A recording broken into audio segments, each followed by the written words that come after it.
자, 오늘은 속건제에 관한 말씀인데요. 말씀은 좀 뒤에 읽기로 하고요. 속건제에 관해서 함께 은혜를 나누겠습니다. 속건제는 히브리어로 아쉬함이라고 하는데 이는 의무를 다하지 못하다 또는 범죄하다라는 의미가 있습니다. 속건제는 여호와의 성물에 해를 가했거나 또 여호와의 금령 중 하나를 부지 중에 범하였을 때, 또 여호와께 신실치 못하여 범죄하였을 때, 즉 남의 물건을 막거나 전당 잡거나 강도질하거나 늑봉, 빚진 사람에게 돈이나 물건을 억지로 받아냄, 뽕하거나 남의 잃은 물건을 얻고도 그 사실을 부인하여 거짓 맹세로 범죄하였을 때 드리는 제사입니다. 그래서 속건제는 이러한 때 여호와의 성물에 해를 갔거나 여러 가지 예들이 있습니다. 뒤에서 말씀을 통해서 보도록 하고요. 근데 이 속건제는 중요한 게 뭐냐면은 하나님께 제사 드리는 것도 있지만은 아울러 반드시 손해를 본 당사자에게 배상해야 했습니다. 그래서 5분의 1을 배상하게 되어 있죠. 하나님께 범죄한 것이면 제사장에게 그 물건의 5분의 1을 더하여 드리고,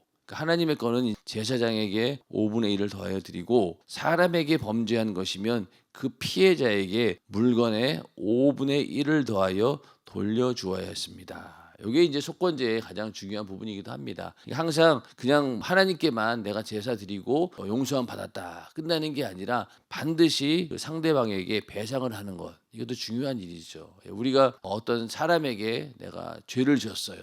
그러면은 그 죄에 대해서 내가 하나님께 내가 죄사함 받았어, 그거로 끝났어, 이러면 안 된다는 거죠. 반드시 그 사람에게 가서 잘못을 구하고 용서를 구하고, 그렇게 해서 사람과의 관계도 풀어내야지만이 하나님과 관계도 막히지 않는 겁니다. 이 속건제는 그런 부분에 있어서 반드시 당사자에게 배상하는 것, 이게 굉장히 중요합니다. 속건제 20%, 5분의 1이죠. 5분의 1을 꼭 배상해야 된다. 자, 성경을 보면은 레위기 이제 5장 14절부터 속건제에 대해서 나오는데, 5장 14절부터 여호와께서 모세에게 일러 가라사대 누구든지 여호와의 성물에 대하여 그릇 범과하였거든 여호와께 속건제를 드리되 너의 지정한 가치를 따라 성소의 세겔로 몇 세겔 은에 상당한 흠없는 수양을 때 중에서 끌어다가 속건제로 드려서 성물에 대한 범과를 갚되 그것에 5분 1을 더하여 제사장에게 줄 것이요 제사장은 그 속건제의 수양으로 그를 위하여 속한즉 그가 사함을 얻으리라. 그러니까 여호와의 성물에 대해서 그릇 구하였을 때, 이럴 때 제사장이 속건제를 드리고, 근데 거기에다가 5분의 1을 더해서 그 범과를 갚아야 된다. 또 만일 누구든지 여호와의 금령 중 하나를 부지 중에 범하여도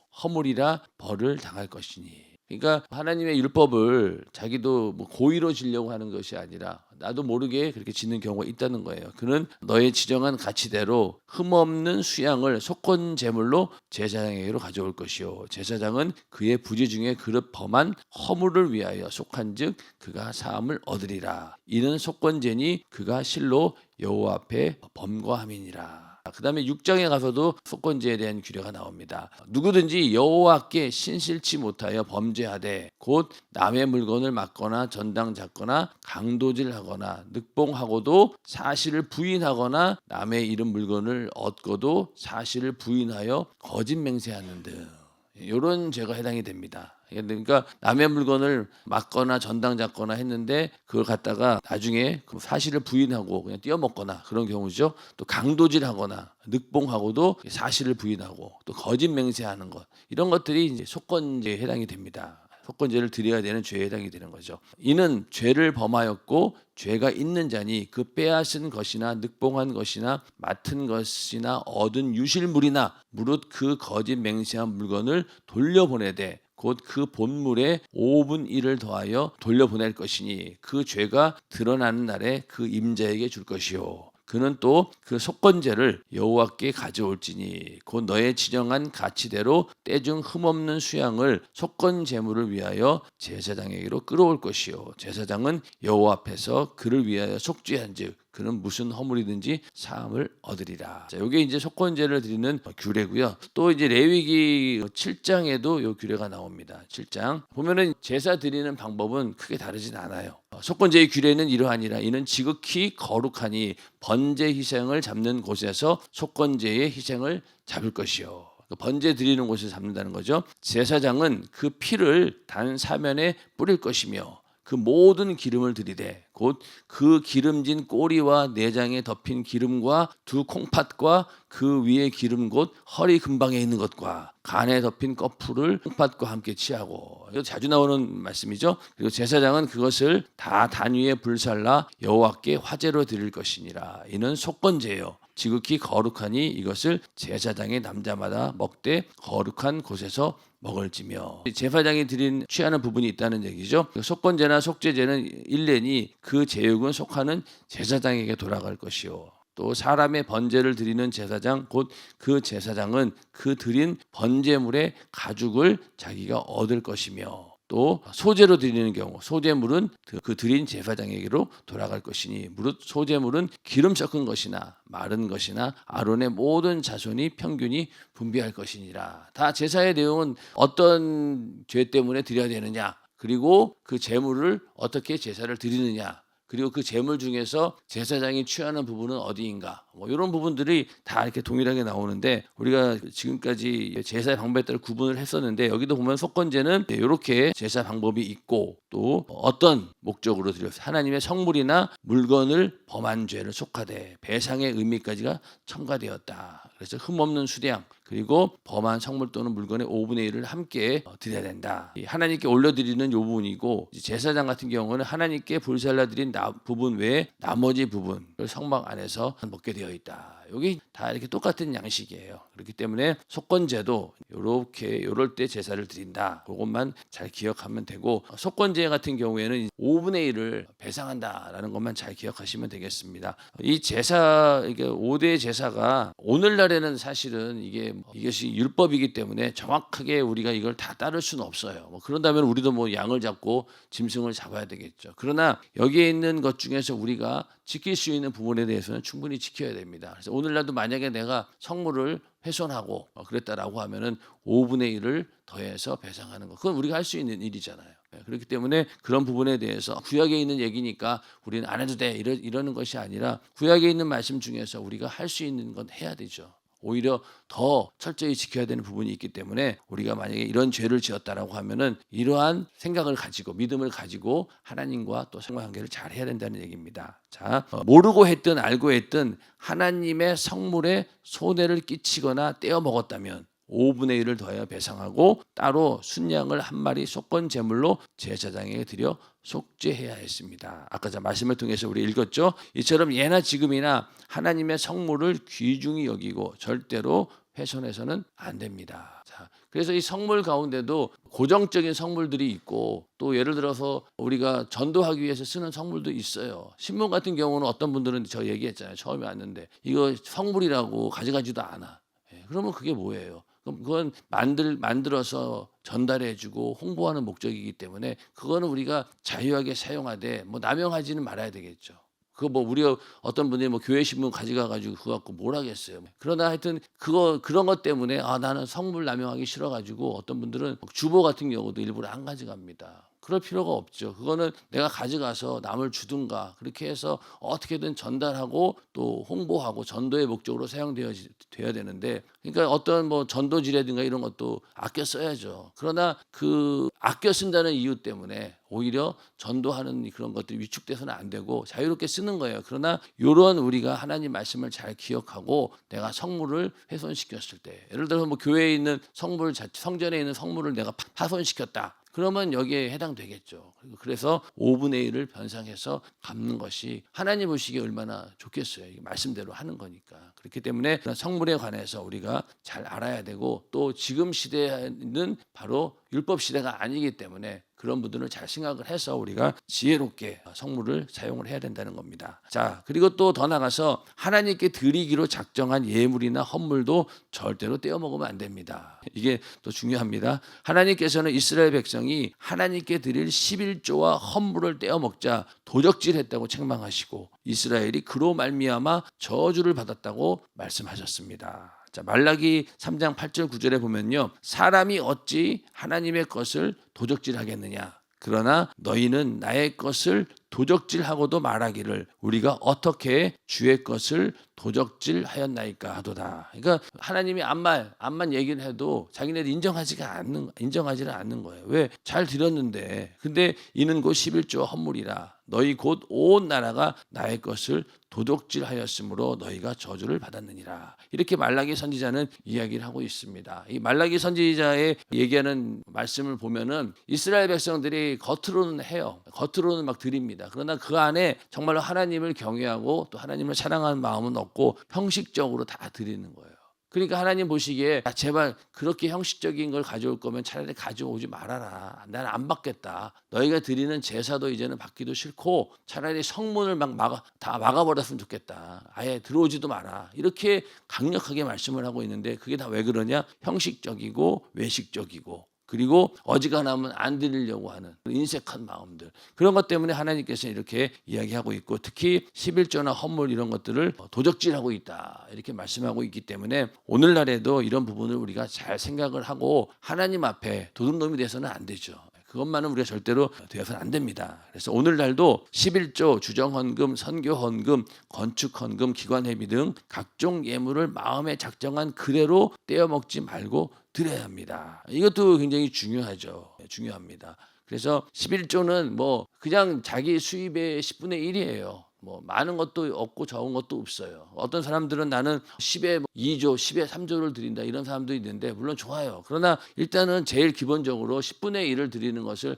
우리가 기준으로 삼아야 됩니다. 근데 이게 돈이 적을 때는요. 10만 원 벌어서 1,000원 내는 건 쉬워요. 근데 1억 벌어서 1,000만 원 못 냅니다. 웬만한 믿음 아니면은 그렇지 않습니까? 10억 벌어가지고 1억 낼 수 있겠어요? 100억 벌었는데 10억 진짜 이거 어지간한 믿음 갖고는 못 내요. 돈 단위가 커지면 커질수록. 그런데 정말로 우리가 하나님 말씀대로 살겠다라고 작정한다면은 돈이 액수가 크든 적든 간에 우리는 하나님께 11조를 드려야 된다는 겁니다. 이게 하나님 원하시는 바고 주정헌금 여러 가지 작정했던 그런 헌금들 여기 기관회비 같은 경우도 어떻게 보면 작정 헌금이에요. 1년에 시작할 때 내가 얼마를 기관의 회비로 내겠다라고 작정했으면은 그거를 끝까지 책임져주고 내야 된다는 거예요. 근데 이런 것들을 너무나 그냥 쉽게 생각한다는 거예요. 지금 당장 드릴 형편이 안 된다고 하나님도 내 사정 다 아시겠지 뭐 하며 그냥 지나가도 되는 줄로 알면 이게 오해라는 거예요. 큰일 나리는 거예요. 이런 부분에 대해서는 철저하게 우리를 잘 돌아보고 작정할 때 생각을 잘 해야 되는 것이죠. 작정할 때. 그런데 이렇게 작정하지 않고 그냥 주먹구구식으로 그때그때 감동에 따라서 내가 내겠다라고 하면은요. 주정헌금 같은 경우 그렇잖아요. 기분 좋을 때는 내가 더 드리고 싶은데 준비 안 하면 어때요? 안 내요. 1,000원짜리 그냥 내고 그러고 만다고. 주정헌금을 딱 정해놓으면 어떻습니까? 매주마다 내가 정한 마음을 가지고 하나님께 예물을 올려드릴 수 있는 거예요. 엄청 이게 어떻게 보면 우리에게 은혜가 되는 겁니다. 그런데 많은 사람들은 이것을 부담으로 느끼고 형편이 안 될 때 그냥 대충 넘어가도 된다 이렇게 생각하시면 안 된다는 거예요. 어떻게든 우리는 이 서운한 거에 대해서는 반드시 갚아야 된다. 하나님께 드려야 된다는 거예요. 이런 부분을 잘 하면은 우리가 복을 받습니다. 근데 많은 사람들이 하나님께 복 받기를 원하고 또 하나님으로부터 뭔가 얻기를 원하는데 내가 먼저 의무를 다할 때 하나님께서 복도 주시는 것이지 나는 아무것도 안 하고 그냥 하나님께 달라고만 한다라고 하면 그거는 정말로 어린아이와 같은 그런 신앙이죠. 그런 경우 하나님께서 한두 번은 응답해 주시지만은 점점 신앙의 연륜이 쌓여갈수록 이제는 이런 부분들까지도 우리가 잘 알고 철저하게 지킬 때 그게 바로 철든 믿음이고 하나님도 그런 걸 보시고 더 큰 복을 주시는 겁니다. 그래서 이런 하나님과의 관계 속에서 이런 예물 드리는 것 잘 우리가 관리해서 절대로 흠이 없도록 하시기를 주님의 이름으로 축원합니다. 그래서 하나님께 드릴 11조와 각종 헌물을 떼어먹는 것은 도둑질에 해당하며 하나님 앞에 가는 심판을 피할 수 없으니 철저히 계수하여 갚아야 합니다. 잘 기억하시고 기관회비라든가 주정헌금 잘 마무리를 지셔야 돼요. 자기 믿음의 분량으로 드려야 되는 거예요. 믿음의 분량으로 드리고 반드시 내가 책임을 짓는다라고 하면은 또 하나님께서 그렇게 할 수 있도록 또 길을 열어 주십니다. 주정헌금 작정하고 이거 어떻게 내지? 그러나 하나님께서 반드시 채워 주신다는 거예요. 그 믿음 있는 자들에게. 그 다음에 사람 사이에 있는 죄도 있겠죠. 속건죄는 하나님의 성물을 훼손했을 때뿐 아니라 사람에게도 물건이나 신체상 피해를 주었을 때 가해자는 그것의 5분의 1을 더하여 피해자에게 배상해야 했습니다. 하나님께서는 빼앗은 것이나 늑봉한 것이나 맡은 것은 물론 유실물, 다시 말해서 물건을 주어 그것을 불법으로 취했다면 5분의 1을 더하여 배상해야 한다고 말씀하셨습니다. 가해자는 5분의 1을 더해 배상하고 그 죄를 사하는 제사는 따로 드려야 했습니다. 자, 똑같은 얘기죠. 또 어떤 사람은 이런 말씀을 들으면 예수께서 수고하고 무거운 짐진 자들아 다 내게로 오라 내가 너희를 쉬게 하리라고 말씀하셨는데 왜 더 무거운 짐을 쥐어주냐라고 말할 것입니다. 하지만 이것이 오히려 죄의 짐을 벗겨준다는 사실을 알아야 합니다. 자, 이렇게 우리가 하나님 말씀을 듣고 알았어요.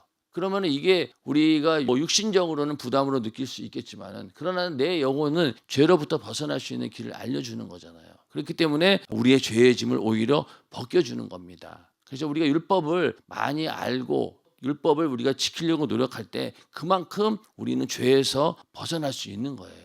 그러나 그 율법의 행위 자체, 그 하나님 말씀대로 사는 것 자체는 육신이 거추장스러울 수도 있고 또 부담스러울 수도 있습니다. 그러나 내 영혼은 그렇지 않은 거죠. 내 영혼은 그렇게 철저하게 하나님 말씀대로 내가 살고 하나님을 섬기는 예법대로 우리가 지킬 때 그만큼 우리는 죄에서 벗어날 수 있는 겁니다. 우리는 율법으로 의로워질 수는 없어요. 완벽하게. 그러나 지킬 수 있는 것은 최대한 우리는 지켜야 된다는 거예요. 지키고 또 그러다가도 내 육신에 도저히 지키지 못한 죄에 대해서는 또 우리가 회개해서 예수의 피의 공로로 죄사함 받고 그렇게 해서 또 은혜로 우리가 살아가는 거죠. 율법과 복음의 조화는 바로 그겁니다. 율법으로 우리가 죄를 지적받기 전에 하나님 말씀을 알고 안 짓는 게 중요하고 그 다음에 지었다라고 하면은 또 회개하고 그렇게 해서 이겨내는 게 우리의 신앙생활이죠. 그러니까 먼저는 우리가 하나님 말씀대로 살려고 하는 그런 믿음이 있어야 된다는 겁니다. 이거 버리면은요 대충 신앙생활을 하는 거예요. 그러나 이런 부분도 우리가 철저히 잘 지켜야 됩니다. 그래서 사람과의 관계 속에서도 우리가 이런 부분들을 알고 잘 지켜야 되는 것이죠. 육신은 지금 당장 떼어먹고 안 갚아야 가볍겠지만 영혼은 그 죄값을 갚아야 가볍습니다. 아까 말씀을 드렸죠. 그래서 하나님께 서원한 것은 꼭 갚으라고 말씀하신 것입니다. 네가 하나님께 서원하였거든 갚기를 더디게 말라. 하나님은 우매자를 기뻐하지 아니하시나니 서원한 것을 갚으라. 서원하고 갚지 아니하는 것보다 서원하지 아니하는 것이 나으니 차라리 그걸 갚지 못할 것 같으면 서원하지 말라는 거예요. 그 눈은 망령된 자를 멸시하며 여호와를 두려워하는 자를 존대하며 그 마음에 서원한 것은 해로울지라도 변치 아니하며 해로울지라도 서원된 것은 갚으라는 거예요. 해롭다는 게 뭐예요? 나에게 굉장히 부담이 될 수도 있다는 거죠. 경제적인 사정이라는 것이 처음에 연초에는 굉장히 좋았는데 갑자기 중간에 안 좋아져가지고 도저히 드릴 수 없는 그런 상황이 있겠죠. 그런다 할지라도 내가 서원했다라고 하면은 반드시 갚으려고 하는 그런 믿음이 있을 때 하나님께서 그 문제도 해결해 주시고 더 큰 복을 주신다는 거예요. 그리고 만약에 현실적으로 이 땅에서 그만한 대가가 주어지지 않는다 하더라도 하나님께 드린 것은 그냥 이 땅에 있는 것으로 끝나지 않잖아요.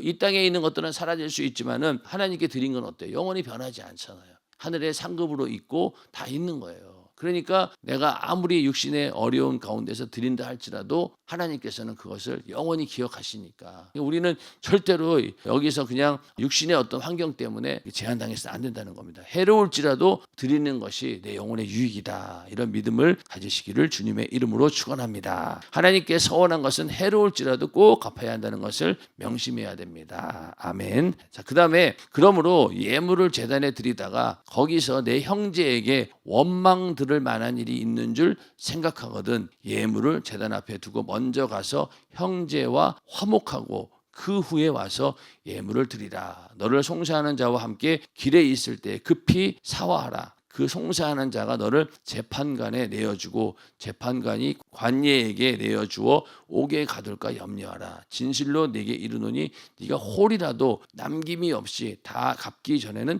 결단코 거기서 나오지 못하리라. 자, 이게 주님 말씀하신 부분인데 예물을 드리다가 형제에게 원망 들을 만한 일이 생각났어요. 그러면 빨리 가서 그 형제와 화목하고 그 다음에 예물을 드리라는 겁니다. 하나님과의 관계가 막히지 않게 하기 위해서는 먼저 사람과의 막힌 부분도 풀라는 거예요.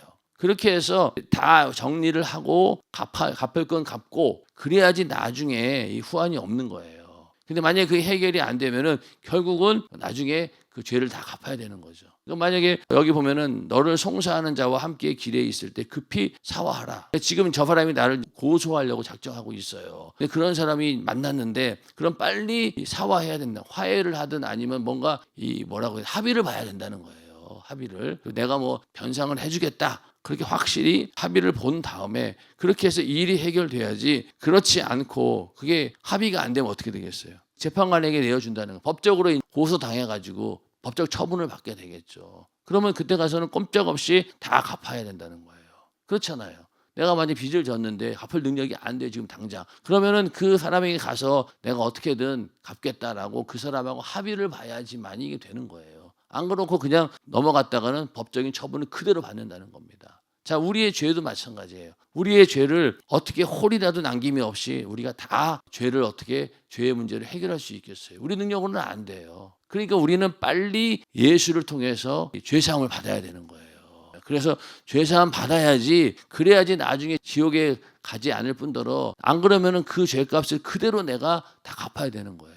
그러니까 예수 안 믿는 사람들이 지옥 가는 이유가 뭡니까? 거기서 죄값을 갚는 거예요. 왜? 죄값을 갚았다라는 사실을 믿지도 않았고 인정하지도 않았으니 자기가 그 죄값을 고스란히 갚아야 된다는 거예요. 그렇기 때문에 우리가 죄를 지었다라고 하면 빨리 예수의 피의 공로 의지해서 회개해서 그 죄를 없애야지만이 나중에 이런 홀이라도 남김이 없이 다 갚아야 되는 그런 상황이 오지 않는다는 겁니다. 그렇기 때문에 일단은 그 죄의 문제는 그렇고, 우리가 이 땅에 살면서 인간관계 또 하나님과의 관계성에서 어떤 정신으로 있어야 되느냐, 홀이라도 남김이 없이 내가 다 갚는다라고 하는 그런 믿음이 있어야 돼요.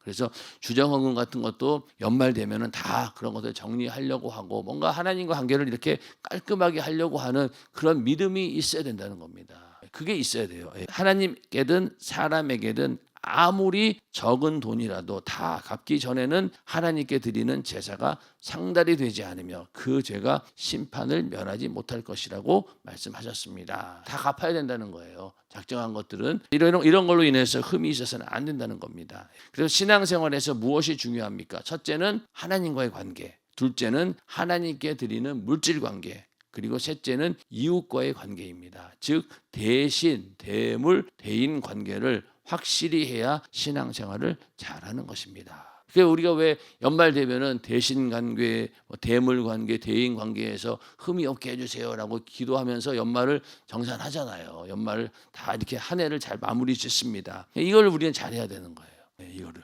그래서 속건제를 올바로 드려 하나님과도 사람과도 막히지 말아야 하고, 하나님께 드릴 것은 드리고 사람에게 갚을 것은 갚아서 죄짐을 하나도 남김없이 벗어야 합니다. 아멘. 모르고 지은 죄, 알고 지은 죄를 다 회개하여 다시는 죄로 매이는 것이 없어야 합니다.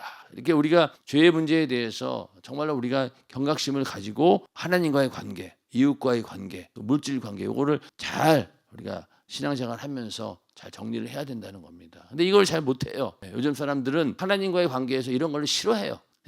그냥 교회에 와서 듣기 좋은 소리만 들으려고 하고 내가 해야 될 의무에 대해서는 잘 하려고 하지 않습니다. 그러다 보니까 항상 보면 신앙생활이 열심히 하는 것 같지만 남는 게 없고 하나님 기뻐하시지 않는 그런 그냥 교회만 왔다 갔다 하는 종교생활을 하는 거예요. 그러나 이런 것들을 우리가 억지로나 그렇게 하는 것이 아니라 정말로 내가 주님을 사랑하고 하나님을 사랑한다라고 하면은 이렇게 잘 하려고 할 수밖에 없는 거잖아요. 여러분들 축의금 낼 때 아니면 조의금 낼 때 사람마다 다르잖아요. 정말로 내가 소중한 사람은 어떻습니까? 아무리 드려도 아깝지가 않아요. 그런 거에 비유는 안 되겠지만, 그러나 하여튼 그 정도로 내가 주님을 사랑한다라고 하면은 이 물질 관계에 있어서도 정말 더 드리고 싶은 마음이 있고 더 그런 간절한 마음이 있어야 되는데, 오늘날 사람들은 이런 것들을 그냥 대충 넘어가려고 합니다. 그냥 하나님은 사랑의 하나님이신데 이런 거 다 이해하시겠지 이러면서 하는데, 아니 그러면 뭐하러 이렇게 성경에 이런 것들을 남겨 놓았겠냐고요. 이건 구약의 말씀이니까 율법이야, 이렇게 하기에는 너무나 분량이 많아요. 우리는 최대한 하나님 말씀이 이렇게 남겨놓으신 말씀에 대해서 철저히 지키려고 하고, 오늘날 그 하나님께서 이렇게 정하신 율법의 규례나 이런 정신을 그대로 우리가 계승을 해야 되는 거예요. 그대로 계승해서 오늘날 우리에게 적용을 시켜야 됩니다. 우리 연세중앙교회가 다른 거 몰라도 이걸 잘해서 하나님의 복을 주신 거예요. 성도들도 다 왜 영적인 복을 받았느냐 이런 거를 잘했기 때문에 왜 담임 목사님께서 그동안 계속 가르쳤거든요. 그러니까 절대로 서운한 예물 떼어 먹으면 안 된다. 주정헌금 끝까지 네가 책임지고 내야 된다. 이런 철저히 우리가 배우고 몸에 배어 있다 보니까 그렇게 습관화되고 그렇게 하다 보니까 이게 드리는 것이 전혀 부담이 되지 않고 오히려 즐거운 마음으로 자원하는 마음으로 드릴 수 있다는 거예요.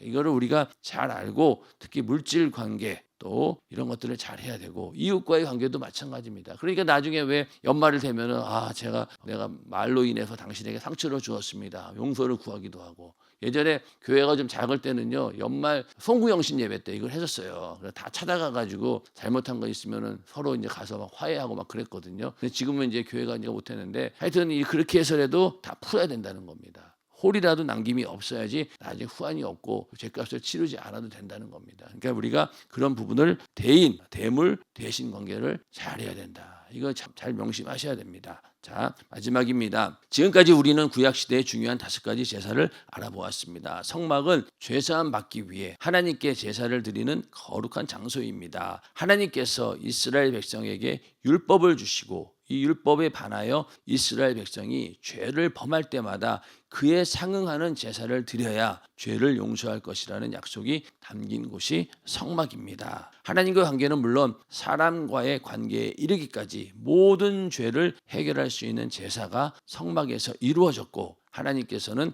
각종 제사의 방법까지 상세하게 알려주셨습니다. 오늘날 우리는 이 구약의 제사 속에서 하나님의 공의와 우리를 구원하기 위해 피 흘려 죽으신 예수 그리스도로 베푸신 하나님의 은혜를 함께 체험할 수 있어야 합니다. 이 부분이 중요하죠. 우리는 하나님은 공의의 하나님이시고 또 은혜와 사랑의 하나님이십니다. 이 2가지를 다 우리는 체험할 수 있어야 된다는 거예요. 더불어 구약시대에 철저히 지켜졌던 하나님을 섬기는 예법을 배우고 익혀 우리가 하는 신앙생활 속에서 율법과 복음이 조화를 이루도록 발전시켜야 할 것입니다. 이게 이제 오늘날 우리에게 제사의 의미인 거죠. 구약에 있는 제사를 우리가 다 드릴 수는 없어요. 똑같이. 그러나 그 안에 있는 정신 이런 것들을 잘 우리가 알고 율법과 복음이 조화를 이루도록 발전시켜야 된다는 겁니다. 그러니까 우리가 이런 구약을 공부하는 거죠. 안 그러면은 이거 뭐하러 공부합니까? 다 필요 없다면. 그러니까 우리가 잘 보고 이렇게 철저하게 하나님을 섬겨야 되는구나 라는 것만 알아도 큰 수확이죠. 대충 하면 안 되는구나. 이것만 내 머릿속에 갖고 있어도 하나님 관계 속에서 굉장히 발전적일 수 있는 겁니다. 근데 그런 마음조차 안 가진다는 게 문제예요. 그래서 우리가 성막을 공부하고 또 제사에 대해서 공부했으니까 여러분들 그거를 꼭 알고 이제는 철저하게 하나님과 관계를 꼼꼼하게 한다. 이런 생각을 하셔야 돼요. 그러면은 신앙생활 잘할 수 있어요. 그리고 이걸 또 우리가 할 수 없으니까 기도하고 또 성령 충만할 때 또 이런 마음이 또 생깁니다. 성령 충만하면은 성경을 막 읽고 싶잖아요. 왜 그럴까요? 하나님 말씀을 양식으로 삼는 것도 있지만 그 말씀대로 살려고 하는 막 내 안에 자원하는 마음이 막 생겨요. 그러니까 뭐 시키지 않아도 11조 잘 냅니다. 성령 충만할 때는. 주정헌금 즐거운 마음으로 내죠. 서원 예물 막 더 드리고 싶죠. 그런데 성령 충만하면 좀 이렇게 떨어지고 그러면 어때요? 당장 그런 것부터 인색해지기 시작하는 거예요. 그런 것들을 우리가 잘 알고 율법과 복음이 조화를 이루도록 발전해야 합니다. 그래서 또 어떤 사람은 이 율법에 있는 말씀을 듣고 그냥 율법만 본 거예요. 그냥 그러다 보니까 그걸로 인해서 그 안에 은혜가 없고 사랑이 없고 그냥 공의만 가지고 있다 보니까 또 문제가 생기는 겁니다. 그러니까 그렇게 해서도 안 되고 또 너무 은혜 쪽으로 기울어서 율법을 무시해서도 안 되고 조화를 이루어야 되는데 그 조화를 이루게 하시는 분이 바로 누구라고 했죠? 성령님. 우리가 율법과 복음의 조화 때 쭉 얘기했잖아요. 뒤에 가서는 거의 성령 얘기밖에 안 나왔어요. 그러니까 율법과 복음의 조화를 이루도록 하기 위해서는 우리가 성령으로 충만해야 되는 거예요. 그래야지 이게 균형 있게 딱 적용이 되는 겁니다. 그래서 공의와 하나님의 사랑과 은혜가 동시에 실현되는 것이 바로 성막이에요. 그러니까 성막이 처음에 하나님께서 돌판을 주시면서 십계명을 주셨잖아요. 그리고 성막을 함께 주신 것은 그 죄를 회개하고 죄사함 받을 수 있는 은혜를 주신 게 바로 성막이거든요. 그러니까 반드시 우리는 율법과 복음이 조화를 이룰 수 있도록 해야 되는 것이고 하나님의 성품 자체가 공의와 사랑이에요. 근데 공의만 앞세웠다가는 우리는 율법주의자가 되는 겁니다. 그러나 우리가 그 공의와 함께 그 죄를 해결해 주신 예수 그리스도 그 사랑까지도 우리가 함께 소유하고 그걸 조화를 이룰 때 그래야지 이것이 진정 은혜가 되는 것이죠. 그 부분을 우리가 잘 알아야 됩니다. 이렇게 해서 성막 강해 다 마치도록 하겠습니다.